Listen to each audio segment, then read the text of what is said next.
নবীজি সাল্লাল্লাহু আলাইহি ওয়াসাল্লাম ইরশাদ করেছেন, দুইজন ব্যক্তি যদি একে অপরকে আল্লাহর জন্য ভালোবাসে, তাহাব্বা ফিল্লাহ, দুইজন মানুষ যদি একজন আরেকজনকে আল্লাহর জন্য ভালোবাসে, আবার আল্লাহর জন্যই বিরোধিতা করে, তাহলে ভালোবাসে এমন দুইজন যারা আল্লাহর জন্য একে অপরকে, আল্লাহর নবী বলেন আল্লাহ তাআলা তাদেরকে কিয়ামতের দিন আল্লাহ তাআলার আরশের নিচে ছায়া দান করবেন। এজন্য আল্লাহ তাআলা ডাক দিবেন, তোমরা যারা যারা আমার জন্য একে অপরকে ভালোবাসতা, তোমরা কোথায় দাঁড়াও? আইনাল মুতাহাব্বুনা লিজালালি, আমার জন্য ভালোবাসতা, অন্য কোনো গরজ ছিল না, অন্য কোনো উদ্দেশ্য নাই, শুধু আল্লাহর সন্তুষ্টির জন্য ভালোবাসা।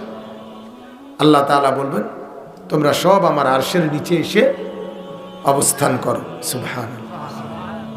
হাদিসের মধ্যে আছে, এক সাহাবী ঘর থেকে বের হয়েছেন, আকৃতি নিয়ে ওনাকে জিজ্ঞেস করছেন যে তুমি যে ওই লোকটার সাথে দেখা করতে যাচ্ছ কেন? বলছে আল্লাহ সন্তুষ্টির জন্য। বলছে আর কোনো লক্ষ্য উদ্দেশ্য আছে? বলছে না, আর কোনো লক্ষ্য উদ্দেশ্য নেই, শুধু এটাই উদ্দেশ্য, আল্লাহর সন্তুষ্টির জন্য যাচ্ছি। তখন ওই ফেরেশতা তাকে জানায় দিলেন যে আমিও তোমাকে জানাইলাম আল্লাহ তাআলা তোমার উপরে সন্তুষ্ট, আল্লাহ তাআলা তোমার উপরে রাজি। এজন্য স্বার্থ ছাড়া নিঃস্বার্থ আল্লাহর জন্য ভালোবাসা উচিত একজন আরেকজন। বিশেষ করে আপনারা যে ওলামায়ে কেরামকে মহব্বত করেন, এটা আল্লাহর জন্য। একজন আলেম আল্লাহর কথা বলে, কোরআনের কথা বলে, নবীর কথা বলে, এজন্য ভালোবাসেন, কি বলেন? তাহলে এটা আল্লাহর জন্য, এটা আল্লাহর জন্য। এজন্য আশা করা যায় এই ভালোবাসাটা যদি ইখলাসওয়ালা হয়, আল্লাহর সন্তুষ্টিওয়ালা হয়, তাহলে আল্লাহ তাআলা অনেক বড় নেকি দান করবেন। সুবহানাল্লাহ। আল্লাহর নবী সাল্লাল্লাহু আলাইহি ওয়াসাল্লাম বলেন, চারটা কাজ যে আল্লাহর জন্য করে, মান আহাব্বা লিল্লাহ, কাউকে ভালোবাসে আল্লাহর জন্য, ওয়া আবগাদা লিল্লাহ, কারো বিরোধিতা করে আল্লাহর জন্য।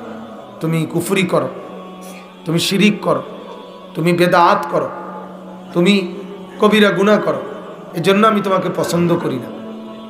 তুমি গান শোনো, তুমি মদ খাও, তুমি নেশা করো, তুমি অশ্লীল ছবি দেখো, তুমি গুনার কাজে চলো ফিরো, এজন্য আমি তোমার সাথে চলবো না, এজন্য আমি তোমার সাথে উঠা বসা করবো না। এই যে এই বিরোধিতাটা কার জন্য? আল্লাহর জন্য, ঠিক কি না বলেন? ওয়া আ'তা লিল্লাহ, তৃতীয় নম্বর হলো দান করে, কিছু দেয় কাউকে আল্লাহর জন্য। ওয়া মানা লিল্লাহ, দিতে নিষেধ করে, দেব না, তুমি গান করবা, নেব না, খেলতামাশা করবা, খেলাধুলার আড্ডা করবা, আমি এতে দিব না, তো এই কারণে দেব না, হারাম কাজে দেব না। তাহলে এই যে দিতে নিষেধ করলাম কার জন্য? আল্লাহর। আবার যে দিলাম, মসজিদ, মাদ্রাসা, অসহায়, গরিব, দুস্থ, ফকির, মিসকিন, বিধবা, এতিম, এরকম যাকেই দিলাম তো আল্লাহর জন্য দিলাম। তাহলে আল্লাহর নবী বলেন এই চারটা জিনিস যে আল্লাহর জন্য করে, ভালোবাসে আল্লাহর জন্য, বিরোধিতা করে কার জন্য বলেন? কিছু দেয় আল্লাহর জন্য, দিতে নিষেধ করে কার জন্য বলেন? ফাকাদ ইস্তাকমালাল ঈমান, নবীজি বলেন তার ঈমান পূর্ণ হয়ে গেল, সে পাক্কা ঈমানদার হয়ে গেল, যার সব কিছু আল্লাহর জন্য, আল্লাহর জন্য। এজন্য এটা এমনি মুখে বললে হয় না, এটা মস্ক করতে হয় যে আমার সব কিছু আল্লাহর জন্য হচ্ছে কিনা, আল্লাহর জন্য হচ্ছে কিনা। নবী সাল্লাল্লাহু আলাইহি ওয়াসাল্লাম বলেন, লা ইয়াকুলু মালুকা ইল্লা তাকি, উম্মত তোমার একটা টাকা নেককার ছাড়া, মুত্তাকি ছাড়া, কোনো নাফরমানের পিছনে যেন খরচ না হয়, তাকওয়াওয়ালা ছাড়া তোমার মাল যেন কেউ না খায়। তা তোমাকে খেয়াল করতে হবে, আমার সম্পদ আমাকে হিসাব দিতে হবে, আমার সম্পদ আমাকে হিসাব দিতে হবে। হাসরের ময়দানে আমাকে হিসাব দিতে হবে। আমার প্রতিটা টাকা, প্রত্যেকটি টাকা আল্লাহ তাআলা প্রতিটা উপার্জনের ব্যাপারে আমাকে জিজ্ঞেস করবেন যে বান্দা বলো, দুইটা জিনিস বলো। এক নম্বরে আয় করেছো কিভাবে, আর দ্বিতীয়ত ব্যয় করেছো কোথায়। মিন আইনা ইকতাসাবা ওয়া ফীমা আনফাকা, উপার্জন করেছো কোত্থেকে, ব্যয় করেছো কোথায়। প্রতিটা টাকার ব্যাপার আমাদের জীবনের যার যা অর্জন, জায়গা জমি ঘর দুয়ার দালান বিল্ডিং, টাকা পয়সা অর্থ বিত্ত, প্রত্যেকটার ব্যাপারে হিসাব দিতে হবে। দুইটা হিসাব, আনলেন কোত্থেকে, ব্যয় করেছেন কোথায়। এজন্য ইসলামের উপার্জনের দুইটা মূল নীতি ইসলাম গুরুত্বের সাথে মনে করে দিছে। এক নাম্বার হলো তোমার অর্জিত কোনো টাকা, এটার মধ্যে যেন আল্লাহ এবং তার রসুল নির্দেশিত নিষেধকৃত কোনো জিনিস যুক্ত না হয়।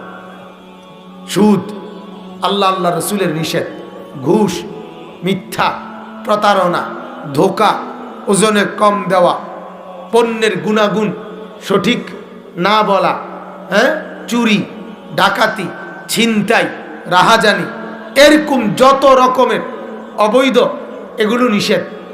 তাহলে তোমার টাকা সমস্ত নিষেধ নাজায়েজ যেগুলো পন্থা আল্লাহ আল্লাহ রসুল কর্তৃক, তার থেকে মুক্ত থাকতে হবে।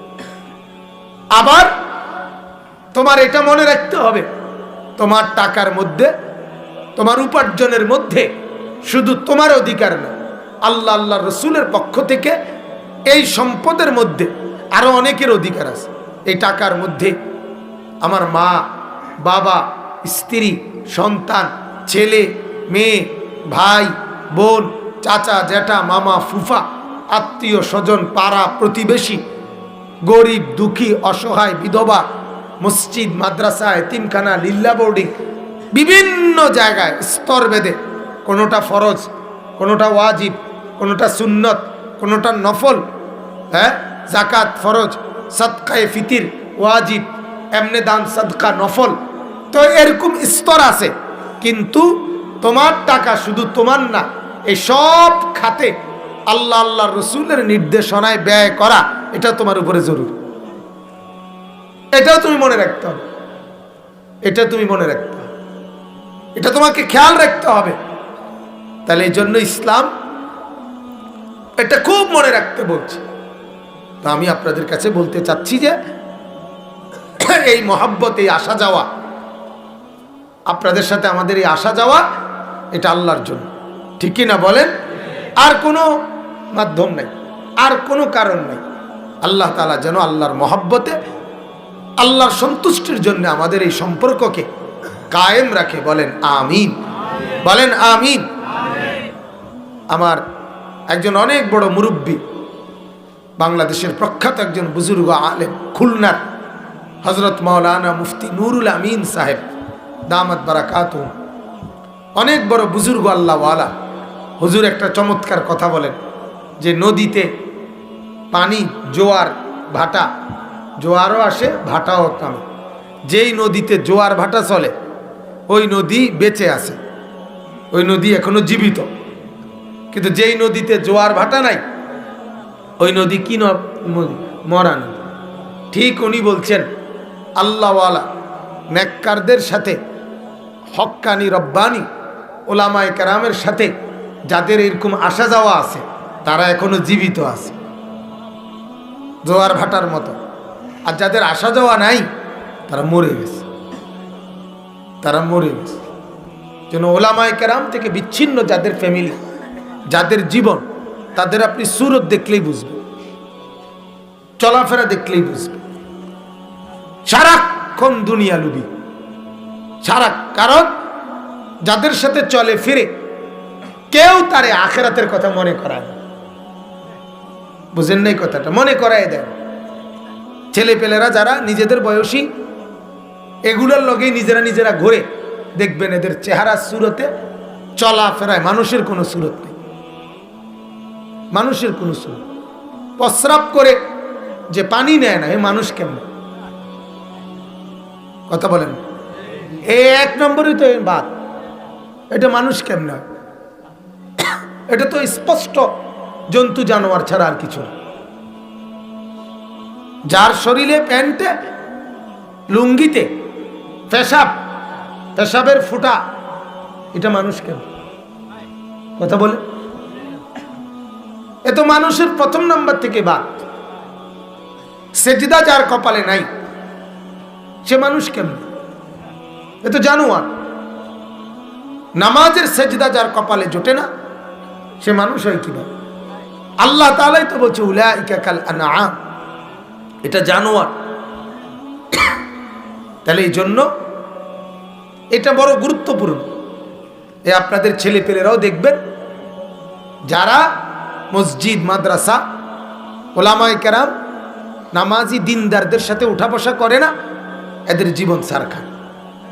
হাঁটা চলা উঠা বসা সব কিছুতে খামখেয়াল করে। কি হাঁটে কেমনে, চলে কেমনে, চুল কেরুম, ফ্যান কেরুম, হাসে কেরুম, কথা কয় কেরুম, মানে কোনো আগামাথা নেই, কোনো নিয়ম কানুন শৃঙ্খলা বলতে কিচ্ছু নেই, কিচ্ছু। জীবনের কোনো একটা সৌন্দর্য ধারাবাহিকতা নাই, ধারাবাহিকতা নেই। বাই তো মতে, রাস্তা তো মতে। মিশা কথা কইলাম, বোঝেন নাই কথাটা? বাই তো মতে কি, রাস্তা তো খারাইও মতে, বইও মতে, সিদ্ধিও মতে, বিস্তাত মতে, কোনো নিয়ম কানুন নেই। বোঝেন না?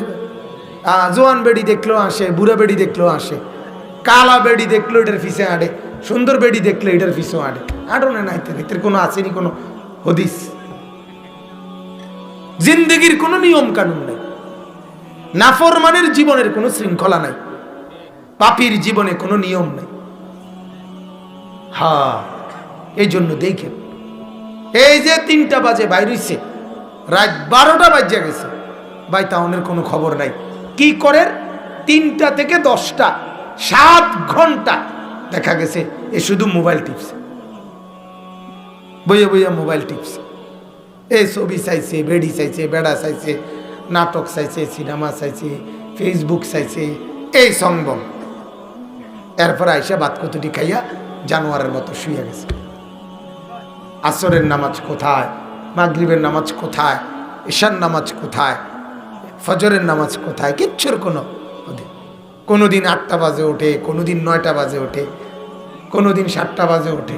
জীবনের কোনো কি নাই, শৃঙ্খলা। ইমানদারের জীবন শৃঙ্খলাওয়ালা। বলেন আলহামদুলিল্লাহ।